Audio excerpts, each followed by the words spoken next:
नमस्कार दोस्तों, matinee box में आप सभी का बहुत-बहुत स्वागत है।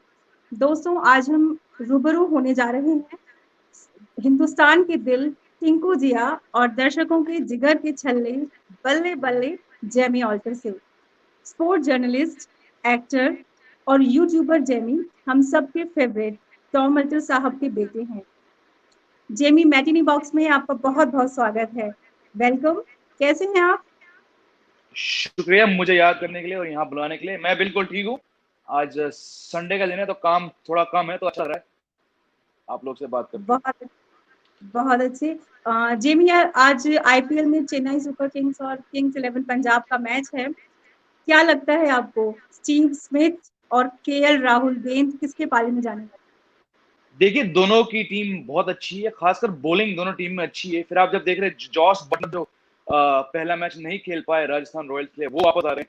उनकी जो जोड़ी रहेगी संजू सैमसन के साथ, मैं खासकर ये देखना चाहूंगा। और ऑफ कोर्स दूसरी साइड में केएल राहुल, क्या फॉर्म उनका चल रहा है, साथ में मयंक अग्रवाल। तो टॉप ऑर्डर दोनों का, और जो दोनों की जो गेंदबाजी है, इनका जो मुकाबला है, आई थिंक बहुत ही मजा आएगा। कौन जीतेगा आई थिंक मुश्किल है अभी कहना, क्योंकि टीम दोनों फिट इक्वल है ऑलमोस्ट। लेकिन कहीं ना कहीं राजस्थान रॉयल्स के लिए मेरा एक सॉफ्ट स्पॉट है, तो I hope may be they win. Alright, I hope so. Jamie, Delhi Capitals जिसे हम पहले दिल्ली डेयरडेविल्स के नाम से जानते थे, उसका आईपीएल परफॉर्मेंस अभी तक बहुत ऊबड़-खाबड़ रहा है, कुछ खास नहीं रहा कह सकते हैं। फाइनल्स उसने नहीं पहुंचे हैं, अभी ठीक किया है। आपको क्या लगता है, श्रेयस अय्यर के आने के बाद उसकी कप्तानी में या परफॉर्मेंस में कोई फर्क आया है? क्योंकि हाल ही में उसने सुपर किंग्स और 11 को हराया है। क्या कहना है आपका? अय्यर इसे कहाँ तक फॉरवर्ड ले जाएंगे टीम को? देखिए जब से अय्यर आए थे तो दूसरी सीजन उनकी रही थी दिल्ली कैपिटल्स, जैसे आपने कहा पहले Delhi Daredevils. Delhi Capitals knockouts तक गई थी और बहुत ही क्लोज रहा उनका वो फाइनल आउटकम। तो कहीं ना कहीं ऐसे युवा खिलाड़ी के आने से, और तो रिकी पॉन्टिंग जो है, मतलब इतने बड़े दिग्गज बैट्समैन रहे। तो इनकी जो एक सोच है, इनकी ट्यूनिंग श्रेयस अय्यर के साथ बहुत ही इंपॉर्टेंट है इस टीम के साथ। और ऊपर से नॉट जस्ट श्रेयस अय्यर, जो यंग युवा खिलाड़ी उस टीम में है, आप उनका एवरेज एज देंगे दिल्ली कैपिटल्स का, शायद 22 से 24 के बीच में। श्रेयस अय्यर खुद मेरे ख्याल से 24 के हैं। कगिसो रबाड़ा जो ऑलमोस्ट 200 टेस्ट विकेट उन्होंने प्राप्त किया है, उनकी उम्र अभी 25 है। फिर बहुत सारे यंगर प्लेयर्स हैं। तो कहीं ना कहीं ये यूथ जो है, ये इस टीम को आगे लेके गई और भी आगे लेके जाएगी। बट यूथ के साथ आपको थोड़ा एक्सपीरियंस चाहिए। तो आर अश्विन, अजिंक्य रहाणे जो इस टीम ने इनको लाया है, बहुत ही इंपॉर्टेंट वो भी साबित होंगे। अफसोस की बात है कि अश्विन ने एक ही ओवर डाल के वो इंजर्ड हो गए थे। लेकिन उस ओवर में जो 2 विकेट निकाले अश्विन ने, कहीं ना कहीं से हमें ये मालूम पड़ता है कि कितना बड़ा उनका इंपैक्ट रहेगा। बाकी ईशांत शर्मा है, अमित मिश्रा है, शिखर धवन है। तो इस टीम की जो मिक्स है youth of experience, I think modern captain से ये बात उनको शायद बहुत आगे लेके जाएगी। आई होप सो कि दिल्ली कैपिटल्स इस बार एटलीस्ट फाइनल में अपना स्थान सुनिश्चित करे। जेमी, आप बहुत लंबे समय से स्पोर्ट्स जर्नलिज्म या क्रिकेट जर्नलिज्म से जुड़े हुए हैं। क्रिकेट पत्रकारिता में आपका कैसे आना? ये एक्चुअली कुछ प्लान नहीं था। बचपन से ऑब्वियसली स्पोर्ट्स का शौक रहा, और खासकर क्रिकेट, और साथ ही में लिखने का बहुत बड़ा शौक है। तो क्या स्कूल में, बोर्डिंग स्कूल में जब मैं था, तो उस टाइम 1996 वर्ल्ड कप के बाद जो इस गेम का जो पागलपंती मेरे अंदर आई, तो मैं ऐसा हो गया कि मतलब बहुत लोग ऐसे होंगे, लेकिन मेरा ये था कि हिस्ट्री क्लास हो या साइंस हो, मतलब मैं सबसे पीछे बैठे अपने मन में ही वो बुक क्रिकेट, या अपने मन से मैं स्कोर कार्ड्स और रिपोर्ट्स मैं लिखा था। तो ये ऑलरेडी ये पागलपंती था, क्योंकि लिखने का भी शौक था। तो बोर्डिंग स्कूल जो मसूरी में था, वहां से मैं निकला था, तो मैं यूएस चला गया था कॉलेज में। तो कॉलेज के समय में इंडिया से इतना दूर रह के, गेम से इतना दूर रह के, क्योंकि उस वक्त इंटरनेट था लेकिन वो नहीं था जो आजकल है। मैच स्ट्रीम बहुत कम होते थे, तो देखने को नहीं मिलता था मैच। तो कहीं ना कहीं वो याद क्रिकेट की और इंडिया की, वो और भी स्ट्रांग हुआ मेरे अंदर। फिर जो मैं जॉब करता वहां पे, मैं फाइनेंशियल एनालिस्ट था एक बड़े बड़ी इंश्योरेंस कंपनी में। मेरा मन ही लगा वहां पे। मैंने कहा यार तू वापस इंडिया लौट जा, तू वैसे ही होम सिक है, और तेरे को सबसे अच्छा क्या लगता है। तो मैंने थोड़ा वो सेल्फ इंट्रोस्पेक्शन किया, एंड आई रियलाइज कि क्रिकेट और राइटिंग मेरे दो असली शौक हैं। तो इनको कंबाइन करके मैं क्या कर सकता हूँ। तो फिर मैंने अप्लाई किया ESPN क्रिक इन्फो में, जो कि उस टाइम वर्ल्ड की सबसे नंबर 1 क्रिकेट साइट थी। ये मेरा फॉर्चून था, मेरा गुड लक था कि उन्होंने मुझे as a complete novice, complete rookie के तौर पे हायर किया था, और वहां से शुरू हुआ। और वो तकरीबन 5 साल जो मैंने वहाँ क्रिकेट इन्फो में गुजारे, तो वहीं से मुझे सीख मिली कि इस लाइन में कामयाब होने के लिए आपको क्या क्या करना चाहिए। फिर उसके बाद क्रिक इन्फो से क्रिकेट नेक्स्ट, फिर क्रिक बज़, फिर टाइम्स ऑफ इंडिया, ये सारे कंपनीज में मैं फिर स्पोर्ट्स एडिटर रहा था। तो इन नटशेल ये रहा मेरा सफर पिछले 15 साल से। Jamie, as a cricket commentator आपने कभी परफॉर्म किया है? नहीं जी, ये मैंने बिल्कुल नहीं किया, और मैं आपसे बिल्कुल सच कहूंगा, क्योंकि मैं मानता हूँ सच बोलने से ही जो है एक आदमी का नेचर आता है। कभी मुझे ऑनेस्टली और क्रिकेट कमेंट्री करने का इतना बड़ा शौक नहीं रहा। शौक रहा तो मैचेस कवर करने का, ग्राउंड पे जाने का, प्लेयर से मिलने का, फैन से मिलने का। लेकिन एज अ वर्क एथिक मेरा वही रहा कि आप मैच के बारे में लिखो, यूज योर वर्ड्स, क्योंकि मेरा शौक था लिखने का। कभी स्क्रीन के सामने आने का इतना बड़ा शौक नहीं था। फिर एक लाइव कमेंटर बनने के साथ जो प्रेशर आते हैं, शायद मेरे अंदर वो काबिलियत नहीं है to deal with it in a live breaking scenario. तो मैं बहुत ही खुश हूँ मैचेस के बारे में लिखने से। ऑलराइट। एक बहुत खूबसूरत इत्तेफाक आपसे जुड़ा हुआ है जेमी। आपके फादर टॉम अल्टर साहब ने सचिन का पहला इंटरव्यू किया था और आपने विराट कोहली का पहला इंटरव्यू। क्या ये इत्तेफाक सही है, सच है? और इस बारे में कुछ बताइए। एक्चुअली मैंने विराट का पहला इंटरव्यू नहीं रहता, लेकिन इनका जो पहला मैगजीन का जो कवर फीचर था वो मैंने लिया था। आई थिंक उससे पहले विराट ने काफी इंटरव्यूज दिए थे मैगजीन्स को और अखबारों को और वेबसाइट्स को, शायद टीवी पे भी, but never never on the front page of a magazine.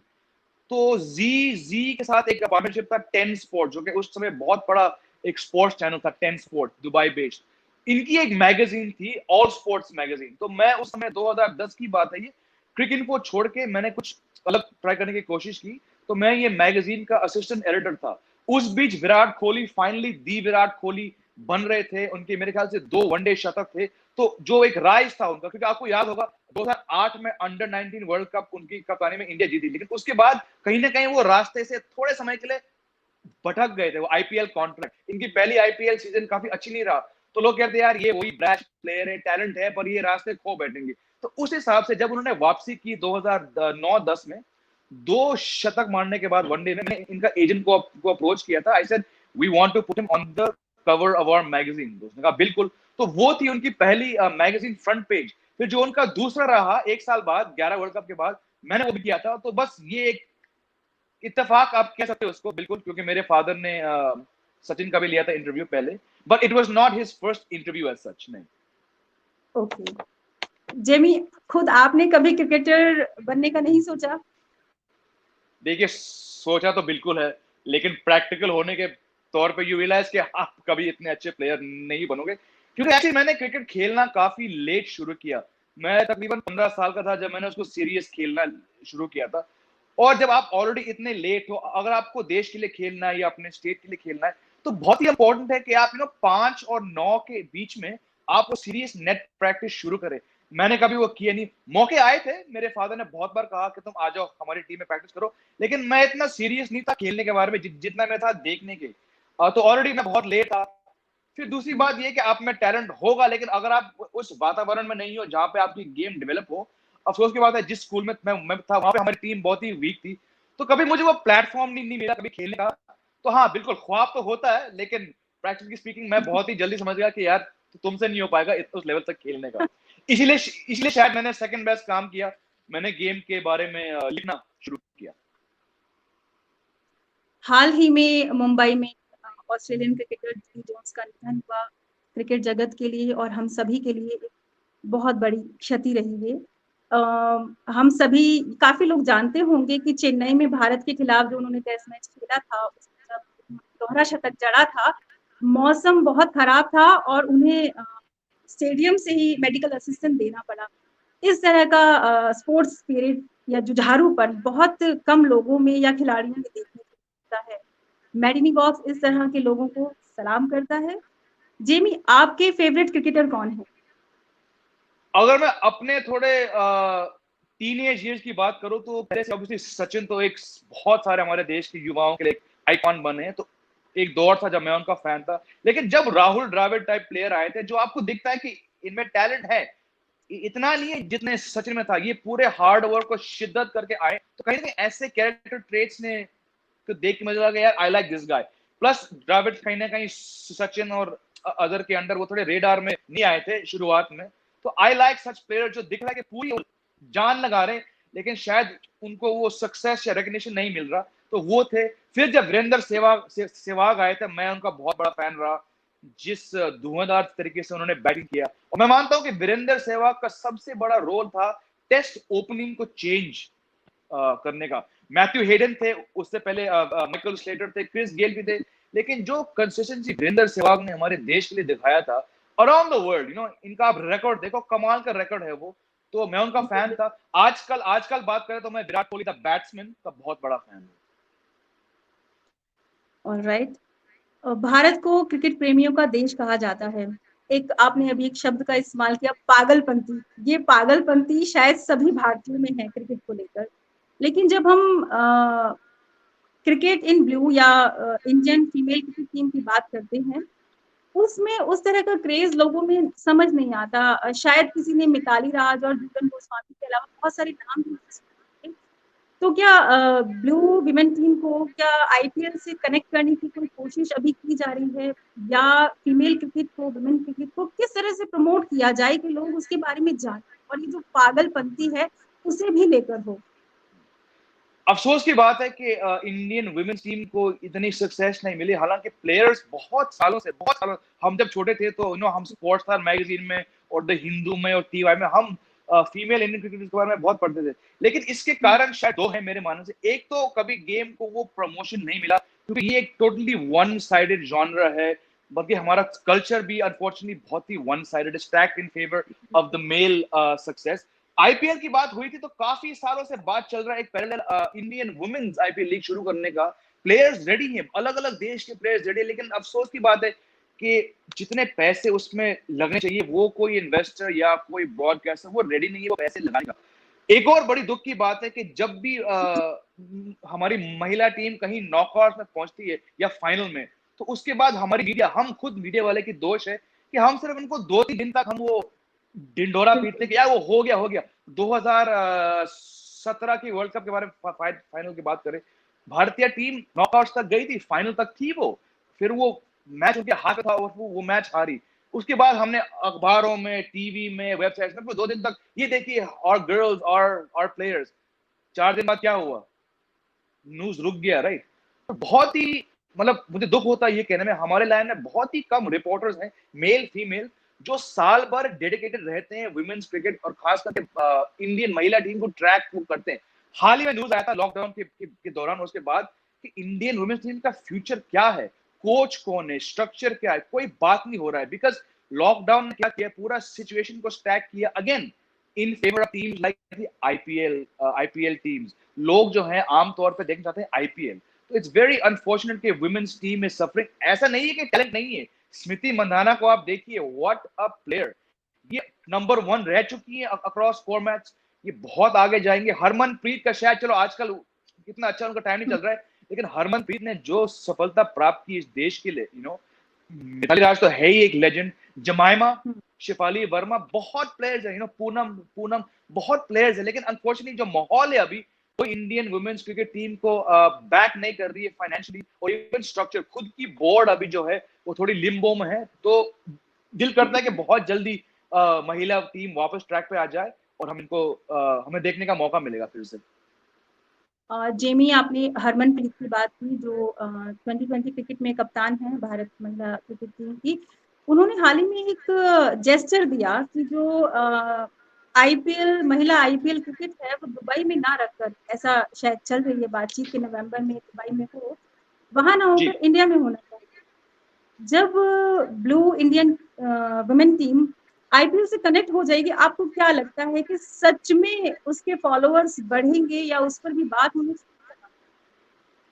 बिल्कुल, देखो बात क्या है, आईपीएल की बात करें, आईपीएल की पॉपुलैरिटी आई कहां से? क्योंकि ब्रॉडकास्टर ने कोई ही कमी नहीं छोड़ी इस गेम को पॉपुलर करने का और ब्रॉडकास्ट करने में। उससे क्या हुआ, एक अलग फैन है, बहुत लोग जो शायद गेम के बारे में जानते हो लेकिन कभी ध्यान नहीं दिया, अचानक वो आपके फैन होगा, क्योंकि आपकी टाइमिंग देखिए शाम को 8 से 11, तो जो हाउसवाइफ्स हैं, जो महिला हैं, जो पेरेंट्स हैं, जो बच्चे हैं, जो शायद हार्डकोर फैन ना हो, जो स्टेडियम जाएंगे, अब इनको एक मौका मिला, एक अलग का क्रिकेटेनमेंट शब्द जो आया, ये वहीं से आया था। बिकॉज इसमें जो इनकी जो एंकर्स थे, इनकी जो शोज थे, प्री और पोस्ट चीयरलीडर्स, ये कार्निवल सा माहौल बन गया। तो आईपीएल की शायद लेगेसी वही रहेगी। अब वही लेगेसी, वही ब्रॉडकास्ट हम महिला क्रिकेट पे क्यों नहीं हम कर सकते? लोग कहेंगे कि यार इसमें व्यूअरशिप नहीं आएंगे, ट्राई तो करो। व्यूअर्स तब आएंगे जब आपको दिखाएंगे इनको। आप भी मैचेस रखिए शाम को, आप भी अच्छे ग्राउंड बुक करिए, वही फोकस, वही डेडिकेशन जो आपने आईपीएल को दिया है, वही आप वुमेन्स लीग को दे दो, या बल्कि वुमेन्स कोई भी मैच हो, लोग देखने आएंगे। वही एक टर्म है, काफी काफी क्रूड सा है, जो दिखता है वो बिकता है। माफ करिए, वही वही लॉजिक आप इस पे लगाइए, 1 साल के लिए, 2 साल के लिए देखिए। जब तक आप वो करेंगे ही नहीं, आपको रिजल्ट नजर नहीं आएंगे। हो सके फ्लॉप हो, वो रिस्पॉन्स ना हो, लेकिन कोशिश तो करिए। मैं बहुत सारे लोग को जानता हूं जो मुझे पूछते हैं, यार जेमी भाई आजकल टीम क्यों नहीं खेल रही है? और जवाब वही है कि इनको सपोर्ट नहीं मिल रहा है।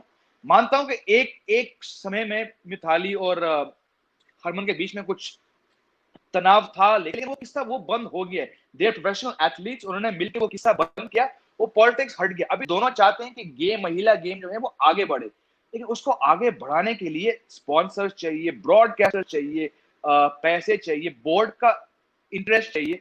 तो कहीं ना कहीं ये सब फैक्टर्स एक लाइन में नहीं है अभी, फ्रैंकली। जेमी, आपकी बातों से काफी सहमति है। जेमी, आपसे बहुत सारी बातें करनी है, जाननी है, लेकिन हम थोड़ा सा आगे बढ़े इससे पहले छोटा सा क्रिकेट क्विज आपके साथ हो जाए। ओ हो, अच्छा। आप चलिए, तैयार हैं? देखते हैं कि बिल्कुल क्रिकेट के बिल्कुल बारे में बिल्कुल। क्या जानते हैं। चलिए चलिए, आपने तो मुझे ऑन द स्पॉट डाल दिया तो। राइट। तो सबसे पहला जो मेरा क्वेश्चन है वो ये रहेगा कि आईपीएल में एक टीम थी जो फाइनल में पहुंची थी, लेकिन वो फाइनल में हार गई थी। उस टीम के खिलाड़ी को लेकिन मैन ऑफ द मैच मिला था। कौन थे वो प्लेयर? इतना मैं हो 12 साल मैंने आईपीएल कवर किया, अब आपने मुझे ऑन द स्पॉट डाला तो रिद्धिमान साहब। अनिल कुंबले 2009 में रॉयल चैलेंजर्स के कैप्टन थे ओ करेक्ट और करेक्ट, दिल्ली जो वहां, Capitals. Yes yes yes yes. Right, okay. दूसरा क्वेश्चन, आईपीएल में अभी तक सबसे ज्यादा डॉट बॉल डालने वाले खिलाड़ी कौन बड़े अच्छे सवाल निकाले आपने। हैं? भुवनेश्वर कुमार, भुवनेश्वर कुमार, नो, मलिंगा। नो, एक लास्ट चांस और है आपके पास। अमित मिश्रा। हरभजन सिंह। हरभजन सिंह, हाँ उन्होंने काफी काफी साल तक खेला है। ओके ओके, इंटरेस्टिंग स्टैट, ये मुझे आइडिया नहीं था इसका। Very good research, very good. बिल्कुल, थैंक यू। आईपीएल में एक अब थोड़ा आसान सा सवाल जो शायद सभी लोग जानते हो, आईपीएल में शायद। सबसे ज्यादा शतक किसने लगाए और कितने? आईपीएल में विराट सबसे विराट कोहली ने ज्यादा तो एक सीजन में 4 मारे थे।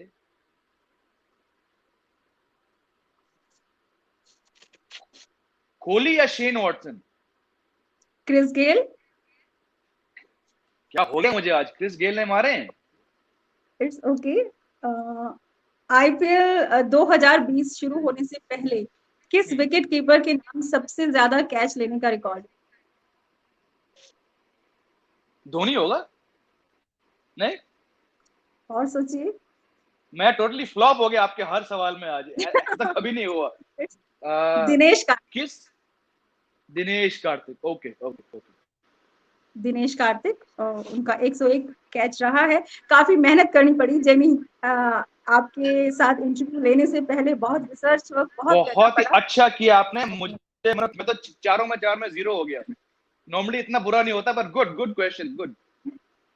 एक आखिरी सवाल, आईपीएल में सबसे ज्यादा कैच किसने?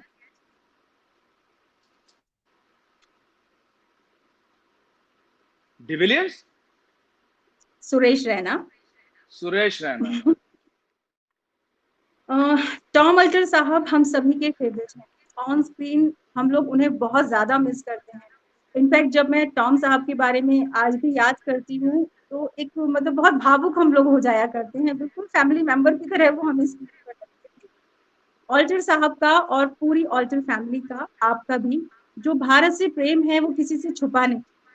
आप ऑल्टर फैमिली के बैकग्राउंड के बारे में, भारत से किस तरह से जुड़ना हुआ, कभी मैंने पढ़ा था कि आपके जो ग्रेट ग्रैंड पेरेंट्स हैं वो पाकिस्तान रह गए थे और ग्रैंड पेरेंट्स भारत आ गए थे। ये थोड़ा सा आपकी पृष्ठभूमि के बारे में हमारे को आप थोड़ा सा बताइए। जी, ऐसा है 1916 में जो मेरे बड़े दादा थे वो आए थे यूएस से, वो इंडिया आए थे। तो कितने 104 साल हो गए हमारी फैमिली को यहाँ इंडिया में हुए हुए। तो क्या, तो फिर मेरे दादा जो हैं उनकी पैदाइश यहाँ पे हुई, मेरी फादर की पैदाइश हुई, मेरी हुई, और जो मेरा बेटा है उनका भी हुआ था। तो एक्चुअली पार्टीशन के बाद, मतलब ये सच नहीं है कि वहां पे कोई रह गया, कुछ समय के लिए वहां पे थे, लेकिन वो भी वापस फिर यहाँ नॉर्थ इंडिया आ गए थे, यूपी में। अब तो उत्तराखंड है, पर अब वो उस टाइम वो यूपी था। तो राजपुर करके एक छोटा सा एक टाउन है जो कि देहरादून और मसूरी के बीच में, बिल्कुल जैसे आप पहाड़ चढ़ते हो मसूरी से, तो वहां पे है राजपुर। तो वहां पे वो सेटल हो गए थे। फिर उन्होंने वही इंडिपेंडेंस के शायद 1 साल बाद उन्होंने वहां पे एक आश्रम खोला था, जिनका उद्घाटन सॉरी सॉरी इंडिपेंडेंस से बिल्कुल पहले ये हुआ था, ये उद्घाटन, जिनका उद्घाटन महात्मा गांधी जी ने किया था। उन्होंने वहां पे एक पेड़ बोया था। तो वो आश्रम अभी भी है, और ये आश्रम ये सभी धर्मों के लिए है। आपको आना है, आपको आराम करना है, आपको पढ़ना है, आपको अलग अलग धर्मों के बारे में जानना है, तो ये उनके लिए था। ये तो नहीं कि कोई क्रिश्चियन आश्रम था या हिंदू आश्रम था, ये सभी के लिए था। वो आश्रम आज भी वहीं पे है राजपुर में। और वो जगह जो है वो काफी एक पवित्र जगह है। वहां पे जो संगम रिवर है वो वहां से गुजरता है, और वहां पे बहुत सारे हिंदू और बुद्धिस्ट आश्रम भी है उस इलाके में। तो जो मेरे दादा थे उनको वो जगह काफी पसंद आया। फिर वहीं से मसूरी में एक स्कूल है, वुडस्टॉक स्कूल, जो कि तकरीबन 150 साल, 100 शायद 170 ईयर्स तक वो स्कूल है। तो जो मेरे फादर थे और उनके उनके बड़े भाई, उनकी बड़ी बहन, वो वहां पे स्टूडेंट थे। फिर उसके बाद इनके जो कजिन थे सारे उस एरा के जो ऑल्टर्स थे, उन्होंने वहां पे अपनी पढ़ाई की। फिर मैं भी वहीं गया था। तो लॉन्ग स्टोरी शॉर्ट ये वही है। फिर मेरे फादर जब स्कूल से पास आउट हुए थे, वो यूएस गए थे, क्योंकि जॉब जॉब कंप्लीट होने के बाद या रिटायरमेंट के बाद या स्कूल के बाद परिवार के ज्यादातर सदस्य वापस यूएस गए थे। जैसे कि मेरे दादा जब हुए थे रिटायर 1980 में, वो भी वापस गए थे। तो मेरे फादर उससे पहले 1968 में वो येल यूनिवर्सिटी, जो कि उस टाइम का सबसे टॉप कॉलेज था यूएस में, वो वहां पे गए थे। लेकिन उनका वहां दिल बिल्कुल नहीं लगा, क्योंकि उनको एहसास हुआ कि मेरी पूरी जिंदगी जो है वो हिंदुस्तान में बीती है। तो मैं दिखता हूँ यहीं का, लेकिन मैं हूं नहीं यहाँ का। फिर वो वापस आए थे। उन्होंने अपना यूएस जो पासपोर्ट था वो उन्होंने एक्चुअली जाके बम्बई के यूएस पासपोर्ट ऑफिस में उन्होंने हैंड ओवर किया कि ये मुझे नहीं चाहिए, मैं भारत हूं, मैं यहीं का हूं, मुझे इंडियन पासपोर्ट चाहिए। और उस समय ये शायद इससे पहले कभी किसी ने किया नहीं होगा इंडिया में। तो लोगों ने कहा तुम पागल हो क्या, ये क्या है, मतलब कहा मैं यहीं का हूँ, मैं यहीं पे जीऊंगा, मैं यहीं पे मरूंगा। उन्होंने उस उम्र में 20-22 की उम्र में मेरे फादर ने तय किया था कि मैं यहीं हिंदुस्तान में रहूंगा और मैं यहीं मैं मरूंगा। तो बस ये होगा। फिर मैं पैदा हुआ, मैं भी इंडियन हूँ। मुझे बहुत साल बाद ये भी एहसास हुआ कि तुम दिखते हो वहां के, लेकिन तुम भी वहां के नहीं हो। तो मैं भी 6 साल के बाद वापस आया यूएस से, और अब मैं यही हूँ। तो इन शॉर्ट हमारी परिवार की यही राब्ता है हिंदुस्तान के साथ। बहुत अच्छा लगा जेमी आपके बारे में जानना। जेमी, आजकल आप एज अ यूट्यूबर लोगों में बहुत ज्यादा फेमस हैं। मैंने हाल ही में आपके बहुत सारे थॉरोली आपके वीडियो देखे, और आप बहुत, आपकी खास बात यह है कि बहुत सहजता से आप आपकी जो यूट्यूब वीडियो बना रहे हैं, बहुत सहजता है उसमें। तो आपके यूट्यूबर बनने के पीछे कोई खास स्टोरी है, या महज शौक है, या आजकल सभी लोग पर आ रहे हैं एक डिजिटल असेट के में, इसके पीछे ये वजह है, क्या वजह है? नहीं, इसके पीछे बहुत ही एक सिंपल सी बात है। मैंने चैनल खोला था तकरीबन 2013-14 में। उस टाइम कुछ एक दो, नहीं सॉरी, हाँ, ऐसे मेरे एक दो लिंक्स थे जहां मैं काम करता। मैंने उसको ऐसे ही अपलोड किया देखने के लिए कि ये क्या है। एक मैंने डाला, फिर मैं उसके बारे में भूल गया, मैंने कभी दोबारा देखा भी नहीं उस पर। जस्ट थे, प्लस वो आपका अकाउंट जीमेल से होता है सिंक। फिर जब मैं टाइम्स ऑफ इंडिया में था, तो जो ये शो है फेक इट इंडिया, ये काफी पॉपुलर हुआ था। तो लोगों का रिस्पॉन्स जज करने के लिए मैंने उस शो के 2 एपिसोड मैंने अपलोड किए अपने उसमें। और मैंने साथ ही में एक जो मैंने फिल्म किया था एलेक्स हिंदुस्तानी, उसका ट्रेलर मैंने अपलोड किया था 2016 में। और साथ ही में मैंने अपना एक आईपीएल ऑक्शन था जो मैंने लाइव स्ट्रीम किया था टाइम्स ऑफ इंडिया के लिए, ये लगाए थे। तो कुल शायद 4-5 उसमें थे, कुछ नहीं, मैंने उनको लगाया और मैं उसके बारे में भूल गया, मैंने देखा नहीं कभी। फिर जब मैंने टाइम्स ऑफ इंडिया वाली जॉब छोड़ी थी, तो बहुत ही जल्दी 1 महीने के अंदर बहुत सारे कमेंट्स आए थे फेक इंडिया चैनल में कि टिंकू भाई आप कहाँ गए थे? फिर जो इस शो के जो क्रिएटर हैं और जो राइटर है नीरज बदवार, उनका आया था कॉल कि यार बहुत लोग पूछ रहे, तुम एक बार एक वीडियो डाल लो कि तुम अभी नहीं हो क्योंकि आपने वो कंपनी छोड़ दी। तो मैंने यहीं बैठ के अपने बेडरूम में मैंने कैमरा ऑन किया और ये था मेरा पहला रिकॉर्डिंग। मैं पता नहीं शायद 5 मिनट का था, मैंने पूरा एक्सप्रेशन दिया, मैंने फाइल किया और मैंने बंद किया और कसम से मैं वापस गया नहीं। 1 डेढ़ साल बाद जब मैंने बाइक को खोला, इसमें कुछ 10,000 व्यूज थे और लोग कह रहे हैं कि आप कहाँ हो टिंकू? मैंने कहा यार बेचारे लोग पूछ रहे हैं। तो मैंने एक और वीडियो डाला पिछले साल के नवंबर में, ये कहने के लिए कि मैंने अपनी जी वाली जॉब छोड़ी है और अब मैं फ्रीलांस हूं, तो मैं वापस उस शो में आना चाहता हूं। आपको क्या रिस्पॉन्स है? रिस्पॉन्स बहुत सही था। फिर बस लोगों से एक बातचीत करने के तौर पे मैंने वीडियो डालना शुरू किया था, सिर्फ टिंकू जिया को लेके और क्यों मैं दिखता गौरव हूं लेकिन मैं हिंदुस्तानी हूं। उस पर रिस्पॉन्स इतना आया, फिर एक से बाद एक से बस ये हो गया और आज ही मैंने कुछ 150 वीडियोस किए होंगे अलग टॉपिक्स पे। कहीं ना कहीं लॉकडाउन के बीच थोड़ा ज्यादा फोकस हुआ था क्योंकि और कुछ ज्यादा कुछ था करने को। जो प्रोजेक्ट्स थे स्पोर्ट्स को लेके और एक्टिंग को लेके, वो कोविड के कारण वो तो या तो पोस्टपोन हो गए या कैंसिल हो गए। तो अपने आप को थोड़ा पॉजिटिव और क्रिएटिव रखने के लिए मैंने और भी शोज किए थे जो आपने देखे होंगे। तो शॉर्ट में यही स्टोरी है इसका, कोई प्लान नहीं था कुछ नहीं, बस देखते हैं कहां तक जाती है गाड़ी। जेमी आप यूट्यूब पे काफी पॉपुलर हैं और आपके फैन में से एक मैटिनी बॉक्स भी है अभी। उम्मीद करते हैं कि आपका यूट्यूब चैनल बहुत अच्छा आगे चलेगा और थैंक यू आप लोगों थैंक को यू। बहुत नई जानकारी भी देगा। जेमी आपने टिंकू जिया की बात की, उससे पहले अभी आप हाल ही में अफसोस वेब सीरीज में अमेज़न प्राइम की डॉक्टर गोल्डफिश के रूप में भी नजर आए। फेक इट इंडिया का जो कॉन्सेप्ट है, एक तरह से कह सकते हैं कि मीडिया का पोल खोल की तरह है। जो काम मीडिया को करना चाहिए था और नहीं किया, उसे लेकर एक बहुत खूबसूरत सटायर बुना गया है फेक इट इंडिया में। आपके यूट्यूब वीडियो और फेक इट इंडिया की एक खास बात जो मैंने नोटिस की पिछले दिनों, बहुत सारे आप लोगों के वीडियो हम लोगों ने देखे, उसमें वल्गैरिटी कहीं भी नहीं या डबल मीनिंग बातें उसमें नहीं है। तो क्रिकेट की बाउंड्री से आपने टिंकू जिया को कैसे कैच किया? वो स्टोरी ये बताइए। टिंकू टिंकू तो एक्चुअली उन्होंने मुझे कैच किया था। ये उस समय की बात है जब, जैसे कि मैंने कहा था, मैं टाइम्स ऑफ इंडिया का मैं स्पोर्ट्स एडिटर था और मेरे एक कॉलीग हैं थे नीरज जो अभी वहीं है। तो नीरज जी खुद एक जर्नलिस्ट रह चुके हैं टीवी पे स्पोर्ट्स पे। वो साथ में एक स्टैंड अप कॉमेडियन है और वो एक सैटायरिस्ट है, कॉलम लिखते थे और जोक्स बनाते थे और उन्होंने कुछ फिल्म की स्क्रिप्ट लिखी है। तो उन्होंने देखा था कि यार इस बंदे की काफी पॉपुलैरिटी है ऑफिस में और स्पोर्ट्स में, तो क्यों ना मैं इसको थोड़ा टैप इन करूं एज अ मतलब बिल्कुल dead pan serious news anchor के रूप में। अगर एक गोरा बंदा बिल्कुल उसी देखिए आज की न्यूज में क्या हुआ, अगर उस लिहाज से वो बात करेंगे तो नीरज के मन में ये एक श्योर फायर सक्सेस स्टोरी था। तो उन्होंने मुझसे एक दिन पूछा कि यार तुम तो इस शो के बारे में जानते होंगे। मैंने कहा हाँ, क्योंकि वो हमारी कंपनी की चैनल पे आता है, आप करोगे? मैंने कहा यार मैंने कभी किया नहीं ऐसा। नहीं तो मेरी बात मानो, मैं आपको 2-3 लाइन दूंगा, आप पढ़ के सुना दो। आपकी स्पोर्ट्स वाली करियर में ये बिल्कुल दखलंदाजी नहीं करेगा, आप कर लो। तो हमने पूछा जो हमारा एक बॉस था कॉमन, उन्होंने कहा देख लो यार, जेम्स का जो मेन काम है वो है स्पोर्ट्स का, अगर इसके बीच में नहीं आता है प्रॉब्लम तो मैं हफ्ते में एक बार उनको फ्री कर दूंगा। वो तो ऐसी फॉर्मेलिटी थी, हमने किया, लोग को बहुत अच्छा लगा। फिर रिपोर्टर से लीड एंकर बन गए टिंकू जिया, फिर उनके बड़ी बुआ के छोटे लड़के रिंकू आए, बहुत से कैरेक्टर आए। तो जिस तरह से लोगों ने इस शो को और इस कैरेक्टर को एक्सेप्ट किया, 4 साल हो गए, हम 4 साल से हम यही कर रहे हैं। बहुत ही मुझे आई फील रियली नाइस जब लोग कहते हैं यार टिंकू टिंकू रिंकू रिंकू, यू नो। और मैं हमेशा आभारी रहूंगा नीरज का कि उन्होंने मुझे वो प्लेटफॉर्म दिया, मौका दिया रिंकू टिंकू बनने का। और हम और हमारे दर्शक आपके आभारी रहेंगे कि आपने एक बहुत खूबसूरत कैरेक्टर से दर्शकों का परिचय कराया, जो बहुत हंसाता है, शुक्रिया मुस्कुराता है, बहुत शुक्रिया। सुंदर पंचित होता है। ओटीटी प्लेटफॉर्म की बात करते हैं।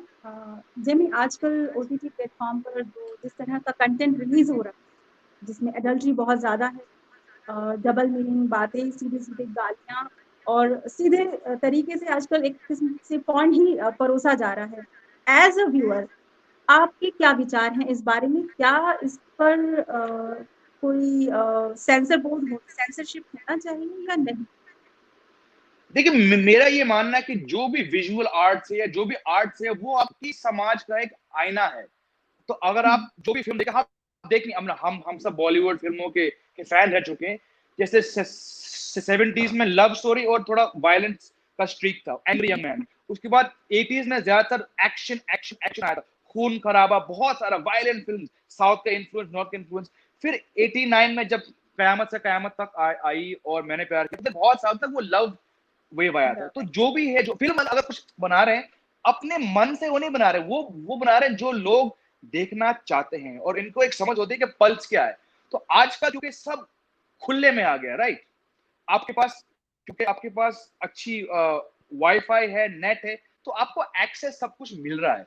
तो कोई ना कोई रिसर्च करके देश की पल्स पकड़ के वो ऐसे शोज बना रहे हैं। गलत है सही है ये मैं नहीं कहूंगा, बट वो ये शोज लोग एब्जॉर्ब क्यों कर रहे हैं? अगर ये शो फ्लॉप होते तो इतने वायलेंट, इतने ग्रुसम, इतने वल्गर शो नहीं बनते। लोग इनको देख रहे हैं। मानता हूं कि इसके खिलाफ भी बहुत लोग हैं, लेकिन वो माइनॉरिटी में है, फिर फर्क पड़ता है कि आप कौन से प्लेटफॉर्म में कर रहे हो। मतलब नाम मैं लूंगा, आप Amazon में देख रहे हो या MX प्लेयर पे देख रहे हो ना, इनकी अलग अलग रेंज ऑफ, इनकी टेक्निकली, इनकी कंटेंट, इतना फर्क आ गया है। बट मैं वही कहूंगा, ये क्योंकि लोगों की डिमांड है। हमारे देश के इतने सारे युवाओं में वो एक्सेस आ गया है, 2 सिम फोन का अच्छा भरभर, तो वही देखेंगे वो। गलत सलत हम लोग कौन है ये बोलने वाले, but it is a demand for the content. हाँ, कहीं ना कहीं मैं देखता हूँ तो बहुत ही ज्यादा वल्गैरिटी आ गई है, थोड़ा उसको स्केल डाउन करना चाहिए। वायलेंस बहुत है, लेकिन बात वही है कि ये शो लोग को समझना चाहिए कि ये लोग शोज क्यों बना रहे हैं, क्योंकि पब्लिक इन शोज को ज्यादातर देखना चाहती है। दूसरी बात ये है, ये काफी हेडलाइन से जुड़ी शोज हैं। ये बहुत सारे शोज वो रियलिटी में बेस्ड हैं। लोग बड़े कन्वीनियंटली इस बात को भूलते हैं, क्योंकि ऐसे ऐसे हादसाएं हमारी लाइफ में होती है, भारत में होती है। ये बस उनको थोड़े हल्का सा फ्लेवर डाल के आपको पेश कर रहे हो। तो लोग जब चीख चिल्लाते कि ये हमारे संसार के खिलाफ है, समझो ये आप ही के आसपास चीजें ऐसी होती हैं। It's very important to remember that as well. बिल्कुल ठीक कहा जेमी, डिमांड और सप्लाई वाला खेल है। अगर दर्शक नहीं बिल्कुल देखेंगे, बिल्कुल उन्हें ये बिल्कुल कंटेंट बिल्कुल मिलेगा ही। बिल्कुल। दर्शकों की जिम्मेदारी है बनाने के साथ। जेमी, आपकी एक्टिंग के लिए आगे क्या प्लान्स हैं? क्या आप और भी एक्ट करने जा रहे हैं फिल्मों में, विज्ञापन में या OTT प्लेटफॉर्म पर? अभी तो ऑब्वियसली कुछ कुछ डिटेल्स में नहीं दे सकता हूँ, लेकिन बहुत सारे प्रोजेक्ट्स से मैं जुड़ा हूँ फिलहाल। ऑब्वियसली कोविड के 19 के चक्कर में, जो मैं जैसे मैंने कहा था, बहुत सारे शोज पोस्टपोन हुए, एक दो कैंसिल भी हुए, तो काफी एक निराशा होती है जब एक अच्छा प्रोजेक्ट बंद होता है। लेकिन मैं समझ सकता हूँ कि वो प्रोजेक्ट्स बंद क्यों हुए। लेकिन कुछ हैं जो उम्मीद है कि 2021 में रिलीज होंगे, फिल्में भी और शोज भी। बात बात हो रही है। और जैसे कि आप जानते हैं, अभी जो हमारी हिंदी फिल्म इंडस्ट्री है वो शुरू हो चुकी है दोबारा। शोज काफी तेज गति से रिलीज हो रहे हैं, शूटिंग हो रही है शुरू। तो कुछ है, लेकिन I can not talk because वो कॉन्ट्रैक्चुअली मैं बाउंड हूँ कहने से। लेकिन थोड़ा पेशेंस रखिए, आपको थोड़ा बहुत देखने को मिलेगा मुझे एक नए रूप में 2021 में। जेमी, कभी जबान संभाल के का सेकंड पार्ट अगर बना तो क्या क्या आप चार्ल्स सेकंड का रोल उसमें प्ले करना चाहेंगे? आप यकीन करो ना करो, कुछ 1.5-2 साल पहले न्यूज आई थी कि इस शो के जो डायरेक्टर थे मिस्टर राजीव मेहरा, वो दोबारा इस शो को निकालेंगे। तो मैंने खबर से, बल्कि जो हमारे दोस्त थे उस जमाने के, उन्होंने मैसेज किया। और तो राजीव सर का नंबर मेरे पास था, तो मैंने उनको मैसेज किया था कि आपको याद नहीं होगा, लेकिन मैं बहुत कम उम्र का था जब मैं आता था। उनका ऑफ कोर्स मैं याद करता हूँ, और आपके फादर को भी। मैंने, अगर आप चार्ल्स के लिए कास्टिंग कर रहे हो तो आप प्लीज मुझे याद कीजिए। उन्होंने कहा, जेमी मैं आपको बिल्कुल फ्रैंक कहता हूँ, चार्ल्स का रोल नहीं, इस बार वो एक फीमेल कैरेक्टर है, तो वो मेल कैरेक्टर नहीं है, इसलिए मैं आपको कास्ट नहीं कर सकता। तो लेकिन अगर वो मौका आता तो मैं जरूर अपना हाथ खड़ा करता कि सर मुझे वो मौका दे दो, क्योंकि मैं बहुत बड़ा फैन रहा उस शो का। लेकिन जब वो चार्ल्स कैरेक्टर उस शो में नहीं थे, तो it was not possible for them to cast me obviously. आपकी हिंदी फिल्मों की आपके पसंदीदा अभिनेता और अभिनेत्री कौन? किन्हें देखना बहुत पसंद करते? अगर पहले जमाने की बात करें तो अमिताभ बच्चन साहब का एक फेज था, जैकी श्रॉफ का एक फेज था, आमिर खान, शाहरुख का ऑब्वियसली एक फेज था। आजकल मैं इनसे हट के थोड़ा ये जैसे हमारे आयुष्मान खुराना है, या विक्की कौशल है, या राजकुमार राव, ये जो थोड़े हल्के से I use the term unconventional looking और एक्टिंग वाले प्लेयर्स हैं, मैं इस तरह की सिनेमा जो ये लोग करते हैं, off beat, small town, north India, खासकर राजकुमार राव और आयुष्मान का, मैं इनका बहुत बड़ा फैन हूँ। साथ ही में जयदीप अलावत जो काम कर रहे हैं, खासकर पाताल लोक में, कमाल की एक्टर हैं। तो आई इस फेज में I like watching these kind of actors. रब ने बना दी जोड़ी, जब यू मेट, मेहा से कैसे मिलना हुआ जेनी? जैसे कि मैं पहले भी कह चुका हूँ, मैं तो ऑब्वियसली स्पोर्ट्स लाइन में हूँ, और मेरी वाइफ नेहा वो भी स्पोर्ट्स लाइन से जुड़ी है। तकरीबन हमारे करियर्स ऑलमोस्ट साथ साथ शुरू हुए थे। फर्क ये कि मैं हमेशा डिजिटल स्पेस में था, और नेहा हमेशा टीवी में थी। वो पहले सहारा में थी, फिर बहुत साल तक, 10-11 साल तक वो CNN न्यूज 18 चैनल की वो द फेस ऑफ स्पोर्ट्स थी वो, और लॉकडाउन से पहले तक वो वहाँ की स्पोर्ट्स एडिटर थी। तो 2008 में भारतीय टीम का दौर था श्रीलंका में, तो हम दोनों वहां मिले थे। वो भी असाइनमेंट में थी, मैं भी असाइनमेंट में था, हम वहां मिले। फिर वो वापस इंडिया गई थी। मेरी एक्चुअली वहां पोस्टिंग थी 2 साल तक क्रिक इन्फो के लिए, लेकिन कहीं ना कहीं मेरा वहां मन और दिल लगा नहीं, क्योंकि उस टाइम जो 2008 का जो श्रीलंका था, आपको याद होगा, सिविल वॉर था वहां पे, जो कि 2009-10 में कम हुआ था। लेकिन एक एज अ फॉरनर आपको हमेशा पासपोर्ट लेके घूमना पड़ता था। वैसे ही मैं दिखता हूँ कहीं और का, तो लोग मुझे बाद में दूसरे किस्म के फॉरनर्स मानते थे। पर वो जो सिविल वॉर का दौर था, ये मुझे कुछ जमा नहीं, मैं काफी इनसिक्योर था वहां पे। फिर मैं वापस आ गया। फिर बात हो गई थी यहाँ से वहां, मैं दिल्ली आता था अक्सर काम के सिलसिले में। मैं मेहा से मिला, और फिर बात आगे गई थी, दोनों फैमिलीज मिले, और फिर हमारी शादी 2012 में हुई थी। तो अगेन इन शॉर्ट यही है, हम दोनों एज अ प्रोफेशनल हम मिले थे श्रीलंका में, नॉट इन इंडिया। आप दोनों को YouTube पर साथ में देखना बहुत अच्छा लगता है। हाल ही में आपने अपने लैंडोर के बहुत सारे वीडियोस डाले थे, हमने सारे वीडियोस देखे हैं और बहुत अच्छे थैंक आपने यू। बनाए हैं। जेमी, थैंक आपका यू। एक बेटा भी है, 5-6 साल का है शायद। जी। उसे, हाँ, क्या उसे क्रिकेट का शौक है? देखता है, कभी कभी यहाँ पे इंडोर प्रैक्टिस करता है, पर अभी उस एज में कोई भी स्पोर्ट से उसने कुछ अट्रैक्शन नहीं है। फुटबॉल क्लासेस वो ले रहे थे लॉकडाउन से पहले। बाकी इनको स्केटिंग और साइकिलिंग का हल्का सा शौक है। पर आई थिंक वो थोड़े आर्ट्स और म्यूजिक और राइटिंग पे ज्यादा वो इंक्लाइंड है, जो हम देख रहे हैं 6 साल में। ड्राइंग बहुत खूब करते हैं, कीबोर्ड कीबोर्ड प्ले करते हैं, वो गाना गाते हैं। स्पोर्ट्स में इंटरेस्ट है, वो चाहते हैं हर दिन 2 घंटे के लिए हम जाते हैं नीचे, जो हमारे सोसाइटी का गार्डन है, कॉम्पाउंड है, साइकिलिंग करते हैं, स्केटिंग करते हैं। लेकिन कोई एक स्पोर्ट नहीं है जिनसे उनका कुछ अभी तक कुछ कनेक्शन बन चुका है। और हम भी कभी उन पे कभी कुछ दबाव लगाएंगे, आपको जो करना है आप करो, आप गिरो, खेलो, कूदो। हम वही चाहते हैं कि वो जितना स्विमिंग का उनका बहुत बड़ा शौक था एक्चुअली, ये मैं ये बोलना भूल गया। और वो काफी निराश थे कि लॉकडाउन के कारण वो पूल जो है वो बंद हो गया है। अक्सर पूछते हैं कि पापा पूल कब खुलेगा, हम कह रहे हैं बेटा हमें कुछ इसका आइडिया नहीं है। बट फुटबॉल में इंटरेस्ट है, क्रिकेट में है, लेकिन ऐसा कुछ साइन नहीं कि वो एक ही स्पोर्ट के ज्यादा फैन है। आशिकी में टॉम अल्टर साहब ने जो एक बहुत स्ट्रिक्ट वार्डन का रोल प्ले किया था, पर्सनल लाइफ में ऑल्टर साहब कैसे पिता थे? अफशां और आपके लिए कभी वो बहुत स्ट्रिक्ट रहे निजी जीवन में, मतलब किस तरह के व्यक्ति थे?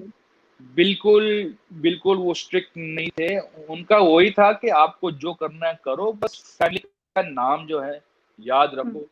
हमने जो मेहनत की है, मैंने एज एन एक्टर, आपकी मदर ने एज अ टीचर, मेरी मदर भी 1978 से वो टीचर रह चुकी है, 40 साल से ऊपर। हम दोनों ने जो किया है उसको याद करो। बाकी हम ऐसी कोई पाबंदी कभी नहीं लगाई गई थी, चाहे हम मुंबई में थे, बॉम्बे में, या मसूरी में। काफी आजादी मिली मुझे और मेरी बहन अफशां को। तो मैं बहुत ही, मतलब आई एम वेरी हैप्पी कि उतनी फ्रीडम हमें मिली थी, और हमने कभी उस फ्रीडम के कोई गलत फायदा नहीं उठाया। मैं अपने आप को काफी एक ग्राउंडेड इंसान मानता हूँ, मेरी बहन भी ऐसी है। हाँ, कभी कभी अगर हमने वाकई में कुछ गलत काम किया था, तो पापा बैठाएंगे, यार क्यों किया ऐसा, और ऐसे टू बी वेरी ऑनेस्ट हमने बहुत कम किया था। एक बार स्कूल में हल्की सी कुछ चीटिंग वीटिंग किया था, तो बुलाया था, क्यों किया ऐसे। तुम मजबूर क्यों हुए वो काम करने के लिए, वही था। बट कोई कभी हाथ नहीं उठाया, कभी चीखा चिल्लाया नहीं, नहीं ऐसा कुछ नहीं। तो वाशी का रोल उन्होंने इतनी बेहतरीन उन्होंने अदाकारी दिखाई थी उस रोल में कि लोग सोचते हैं कि कभी कभी ऐसा हुआ था, लेकिन बिल्कुल बहुत ही वो चिल्ड आउट थे मेरे फादर। जेमी, आपकी माँ के बारे में कुछ बताएं, कभी पढ़ने के लिए मतलब बहुत कम मिलता है आपकी मदर के बारे में, कुछ उनके बारे में बताना। मेरी मदर, ये जो है जो आप कह रहे हो, ये बहुत ही भारी सवाल आया है। ये बाय डिफॉल्ट वो बहुत ही प्राइवेट पर्सन है। उन्होंने बहुत से सैक्रिफाइस किए हैं अपने लाइफ में ताकि मेरे फादर अपने पैशन परस्यू करें। आप समझते होंगे कि हर हर सक्सेसफुल किरदार के पीछे एक सपोर्ट होता है। तो मेरी मदर कुछ साल तक जब वो आई थी मुंबई, तो वो जब मैं बहुत छोटा था तो मेरे साथ थी। लेकिन जैसे ही मेरे पैदा होने के तकरीबन एक ही साल के अंदर उन्होंने एक स्कूल खोला था, अभी जो अमेरिकन स्कूल ऑफ बॉम्बे, जो कि टॉप स्कूल है इस देश का। उन्होंने दो और महिलाओं के साथ ये स्कूल शुरू किया था। उस समय एक ऐसा स्कूल नहीं था जो फॉरेनर्स के लिए, जहां फॉरेनर अपने बच्चों को डाल पाए 1981 में। तो क्योंकि मेरी मदर एक टीचर थी प्रोफेशनली, उन्होंने वो किया था। पर जो भी पिछले 40 साल में वो लाइमलाइट से बिल्कुल वो दूर रही हैं बाय डिजाइन। वो कभी नहीं चाहती थी कि उनके जो लाइफ के बारे में वो कोई फिल्मी अखबार में आए। वो फिल्म से बिल्कुल जुड़ी नहीं है, फिल्में बहुत कम देखती हैं। उन्होंने मेरे फादर की भी फिल्म बहुत ही कम देखी। वो मेरे फादर की बॉलीवुड सीरीज से बहुत ही डिफरेंट है। और मैं आपको बोलूं सच तो, ये जब ये यूट्यूब का सिलसिला शुरू हुआ था, उन्होंने एक ही चीज कहा, कभी मुझे मत बुलाना अपने शो में, कभी मुझे मत दिखाना, मुझे कभी मेरे बारे में बात मत करना। कई बार अपने वीडियोस में मोन्टाज में मैंने उनका फोटो दिखाया है और एक दो बार मैंने उनका जिक्र किया है, लेकिन बाय डिजाइन वो नहीं चाहती। वो बहुत ही फियर्सली प्राइवेट पर्सन है। और मेरी बहन भी ऐसी है, बहुत आते हैं कमेंट्स कि अपने बहन को लाओ शो में। उन दोनों ने कहा कि भाई हम आपके शो में अभी नहीं, हमको इस सबसे दूर रखो, ये इनकी चॉइस है, मुझे इसका रिस्पेक्ट करना है, इसका इज्जत करना है। तो बस बात यही है। हमें किसी की भी प्राइवेसी की बहुत रिस्पेक्ट करना चाहिए, आपने एकदम ठीक बिल्कुल किया। बिल्कुल। जेमी, कभी टॉम साहब के साथ आपको काम करने का मौका मिला, एक्ट करने का मौका मिला? जी, उस मौका बताएं। मिला था 2 बार actually.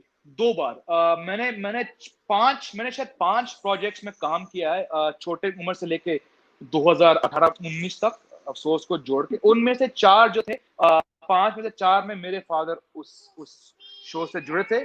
In the sense that या वो डॉक्टर गोल्डफिश को छोड़ के बाकी 4 रोल या तो मैं अपने फादर का बेटा प्ले कर रहा हूँ, एक मेरे बेटे वो आ गए हैं, तो या तो मैं कह रहा था, या तो मैं अपने फादर का रोल, बेटे का रोल प्ले कर रहा हूँ, या उनका रोल फ्लैशबैक में। तो उन 4 प्रोजेक्ट में 2 बार मैंने, सॉरी 5 6 थे। एक में एक फिल्म हमने शूट की थी 2010-11 में, एलेक्स हिंदुस्तानी। ये एक पीरियड फिल्म है, एक लव ट्रायंगल भी है, एक पॉलिटिकल थ्रिलर फिल्म भी है जो 1925 में बेस्ड है। उसमें मैंने अपने फादर का बेटे का रोल किया था, मैं लीड था उसमें। उस फिल्म में बहुत बहुत सीन मैंने अपने फादर के साथ किया था, जो कि यादगार एक किस्सा रहा था। बहुत ही नर्वस था मैं, लेकिन मुझे बहुत कुछ सीखने को मिला। फिर 2013 में डीडी उर्दू के लिए मेरे फादर ने एक टेलीफिल्म, एक 10-12 एपिसोड का टेलीफिल्म, जिसका नाम एक फुर्सत गुना, वो भी पार्टीशन के समय पे ये भी बेस्ड थी। उसमें अगेन मैंने उनका बेटे का रोल किया था। वहां भी हमारे 2-3 सीन साथ में थे। तो आपका सवाल का जवाब यही है कि मैंने 2 बार उनके साथ सामने फेस टू फेस मैंने काम किया। जेमी, आपने डीडी उर्दू की बात, टॉम अल्टर साहब उर्दू के भी बहुत बड़े विद्वान थे, बहुत जानकारी थी हिंदी और अंग्रेजी के साथ साथ। मैंने सुना है कि उनको कला की भी बहुत नॉलेज थी, या उनका इंटरेस्ट रहता था पेंटिंग्स वगैरह में। आप टॉम अल्टर साहब को किस रूप में याद रखते हैं? एक एक्टर के रूप में, थिएटर आर्टिस्ट के रूप में, या एक आर्ट को लेके पैशनेट पर्सन के रूप में? सभी, as an artist, as a lover of arts, as a father, उनको क्या था, उनको जुबान से बहुत प्यार था, लैंग्वेज से, वो खुद एक ऐसे परिवार, एक घर में पले बड़े थे जहाँ पे इंग्लिश था ही, लेकिन उस समय हिंदुस्तानी, नॉट हिंदी उर्दू, हिंदुस्तानी, जो कि उस समय की जबान हुई थी। तो जो मेरे दादा थे वो एक पादरी थे, लेकिन उनके पास हमेशा एक ईसाई, एक बाइबल जो कहते हैं इंग्लिश बाइबल था, और एक हिंदुस्तानी और उर्दू बाइबल भी था। तो मेरे दादा ये तीनों लैंग्वेजेस से वाकिफ थे, तो कहीं ना कहीं मेरे फादर के अंदर भी वो लैंग्वेज का प्यार ये वहां से हुआ था। तो जब मेरे फादर अपनी एक्टिंग करियर की शुरुआत कर रहे थे, तो उन्होंने दिलीप कुमार साहब से पूछा था कि एक सक्सेसफुल कलाकार बनने के लिए क्या इंपॉर्टेंट है, और दिलीप कुमार साहब ने कहा उर्दू पोएट्री। तो उसी समय मेरे फादर ने एक उर्दू पोएट जो थे उस्ताद से जालिब साहब, उनसे उन्होंने बात किया, रिक्वेस्ट किया कि आप 2-3 साल तक हमारे घर आइए जब मेरा स्केड्यूल परमिट करता है। तो वो आए थे और तकरीबन 2-3 साल तक दिल लगा के पूरी मेहनत और शिद्दत से मेरे फादर ने उर्दू ज़बान लिखना, बोलना, पढ़ना सब सीखा, और वहां से सिलसिला हुआ एक उर्दू का, जिसके बेसिस पे उनको मौलाना आजाद के प्ले में तकरीबन 200 शोज किए थे। गालिब, बहुत सारे प्लेज है, डॉक्टर एम सईद आलम साहब के साथ जो यहीं के दिल्ली के एक महान प्ले राइट है, उनके साथ उन्होंने बहुत साल तक काम किया। सिर्फ वो 3 साल के बेसिस पे जब उन्होंने इतनी शिद्दत से उर्दू लिखना और सीखना उन्होंने किया था। बिल्कुल, टॉम साहब की शिद्दत जो उन्होंने मौलाना साहब का पोर्ट्रेट किया है, मतलब उसे एकदम से जीवंत कर दिया है, आप अंतर नहीं कर सकते। तो उनकी काबिलियत है ये, और हम सब ऐसे ही नहीं है कि टॉम साहब को पूरा हिंदुस्तान इतने दिलो-जान और इतनी शिद्दत से याद कर रही है आज भी। कोविड-19 ने पूरी दुनिया को और हम सबकी जीवन शैली को बदल दिया। डिप्रेशन इतना ज़्यादा है जेमी कि लोग उसे हैंडल नहीं कर पा रहे। आपने एक न्यूज़ सुना होगा थोड़े दिन पहले, 16 साल की यूट्यूबर लड़की ने सुसाइड कर लिया, आत्महत्या कर ली, और भी इस तरह के केसेस सुनने में आते रहते हैं। आप कोविड टाइम को किस तरह से हैं? और हमारे यूथ इस तरह की डिप्रेशन से या कोविड पीरियड से लड़ सके, उनके लिए आप क्या संदेश? देखिए, मैं ऐसा कौन हूँ बोलने वाला, लेकिन मैं अपने जो बेसिक मेरा व्यू है कि जो भी पॉजिटिव भी आप अपने लाइफ में ला सकते हो। मैं अगर खुद की बात करूँ, तो जब काम जो था, कुछ प्रोजेक्ट्स वो अचानक पोस्टपोन हो या कैंसिल हो गए, तो मेरे पास क्या मौका था कि मैं बैठ के रोऊं, मैं उदास रहूं, मैं क्या करूं। आपको पता है कि तकरीबन 3-4 महीने के लिए तक तो लॉकडाउन रहेगा। मैं उनमें से नहीं हूं कि यार ये 2 हफ्ते के बाद मोदी जी खोल देंगे। मुझे था आइडिया कि ये रहेगा, तो क्या क्या करूं। कुछ मेरे ऑलरेडी प्रोजेक्ट्स थे, जैसे वेबसाइट, मैंने अपने वेबसाइट शुरू किया था, मैं करा, 2-3 जो थे मेरे क्लाइंट्स, वो काम चल रहा था। लेकिन मैंने कहा अपने आप को इस बुरे टाइम पे पॉजिटिव रखने के लिए तुम्हारे पास क्या है। मैंने कहा तुम्हारे पास यूट्यूब है, ऑलरेडी व्यूअर के साथ आपका एक कनेक्शन है, और कंटेंट बनाओ, लाइट कंटेंट बनाओ। तो आपको याद होगा मैं और मेरी वाइफ ने कुछ स्किट्स किए थे, कुछ बॉलीवुड 90 से हिट सॉन्ग्स, हमारे फेवरेट सॉन्ग, हमने उनका रिक्रिएट किया था। आप यकीन करो उन वीडियोस पे जो फीडबैक आया था, मतलब थाउजेंड्स थाउजेंड्स 20,000 कमेंट कि जेमी और मेहा, आप लोगों ने हमें इस बुरे समय में मुस्कुराने की एक वजह दी है। हमारे पास जॉब नहीं है, हमारे फैमिली प्रॉब्लम्स है, लेकिन आप लोग को देख के हमें सुकून मिलता है। तो हमने कहा यार, हम कहीं ना कहीं अगर हम किसी के दिल और मन छू रहे हैं हमारी इस बच्चों वाली एक्टिंग से, तो this is how I kept my self positive. अब शायद कोई और देख के पॉजिटिव नहीं होंगे, तो आपको इस बुरे टाइम में कुछ चीज ढूंढना है जो एक पल के लिए, 2 पल के लिए आपके चेहरे पे मुस्कुराहट लाए, जो आपके लिए, जो आपको मन हल्का करे। अब आई डोंट नो आप लोग कहां से लाओगे, लेकिन जस्ट ट्राई नॉट टू, मतलब मेरी ये विनती है कि न्यूज, हमारे देश की न्यूज मत पढ़िए। इतना स्टैंडर्ड इतना गिर चुका है, वैसी न्यूज अच्छा तो है नहीं आजकल कहीं से, न्यूज तो वैसे ही इतना डिप्रेसिंग है। फिर जो हम ये नेपोटिज्म, ये सुशांत, ये जीडीपी, बुरा वक्त है ये, मैं ये नहीं कह रहा हूँ कि जो हो रहा है वो अच्छा हो रहा है, लेकिन कहीं ना कहीं आप जो अपने फोन के थ्रू ये सब कंज्यूम करोगे, ये आपके मानसिक संतुलन पे असर कर सकता है। तो मैं यही कहूंगा कि try to stay away from social media. अगर आपको एक्टिव रहना तो अच्छे वीडियोस, फन वाले वीडियोस, मीम्स वो देखो। आप सीरियस न्यूज बहुत है, और कहीं ना कहीं इससे हमारा जो है स्थिति बहुत ही खराब हो रहा है बहुत सारे लोगों का। तो that is my appeal to people. बहुत अच्छे आपने सजेशंस दिए जेमी। एक आखिरी सवाल, ये बातचीत को खत्म करने से पहले, जेमी आपकी हिंदी बहुत अच्छी है। आपको सबसे पहले जब हम लोगों ने यूट्यूब पर सुना, इसी वजह से सुना कि सुनते हैं कि जेमी की हिंदी कैसी है। आपकी इजाजत हो तो आपका हिंदी का एक टेस्ट हो जाए। चलिए, मैं तो देखो, मैं ये कहता हूँ कि जो हिंदी है मेरी वो टूटी फूटी है, मतलब मैं बोल सकता हूँ, पढ़ सकता हूँ, जुगाड़ वाला हिंदी है मेरा। स्कूल में मैंने सीखा था, लेकिन कभी मैं इतना अच्छा हिंदी का स्टूडेंट नहीं था, तो कुछ शब्द जो है और कुछ स्त्रीलिंग पुलिंग में हो जाता है गड़बड़, पर ओवरऑल हाँ, मैं काफी खुश हूँ जो हिंदी बोलता हूँ मैं। हाँ, आपको सुनना बहुत अच्छा लगता है Jamie. Thank you, thank you. पूछिए। तो जो मैं जी एक्चुअली कोई क्वेश्चन नहीं है, मैं आपको एक लाइन देती हूँ पढ़ने के लिए, आपको इमिटेट करना है, जैसा मैंने बोला है बिल्कुल एग्जैक्टली उसे वैसा ही अच्छा बोलना है, अच्छा इमिटेट अच्छा, करना चलिए है। चलिए। पके पेड़ पर पका पपीता, पके पका पेड़ पर पेड़, पका, पके पेड़ पर पका पहले मैं पपीता। अच्छा पूरा बोलेंगे आप, अच्छा ठीक है ठीक है, चलो हाँ, ठीक है मैं ठीक है। आपको ये 4 छोटे-छोटे सेंटेंस हैं, शब्द हैं, मैं आपको बोलती हूँ और आपको इमिटेट करना है। पके पेड़ पर पका पपीता, पका पेड़ या पका पपीता, पके पेड़ को पकड़े पिंकू, पिंकू पकड़े पका पपीता। मैं मैं तो अभी इस लाइन की पहली पार्ट पढ़ का हूँ कि पका पेड़ या मैं तो फ्लॉप हूँ, मैं भी तो कह रहा हूँ ये तो हो ही नहीं पाएगा मुझसे ये वाला। पका पेड़ ठीक पका है, पपीता पका पकी, गया मैं गया काम से।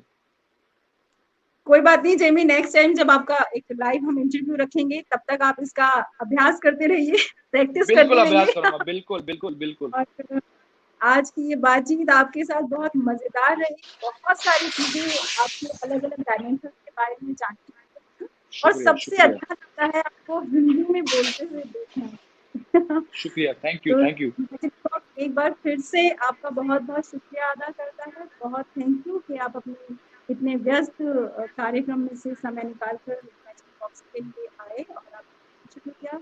बहुत बहुत आपका शुक्रिया। नमस्ते, thank you so much. Thank you so much, my pleasure. मुझे बहुत ही मजा आया इस शो में आपसे बात करने का, सवाल का जवाब देने का। 2 क्विज आपने मुझे दिए, मैं उसमें फ्लॉप हुआ लेकिन इसके साथ मुझे बहुत ही मजा आया। थैंक यू सो मच, और मैं चाहूंगा कि दोबारा ऐसी कोई बातें हो आपके चैनल पे।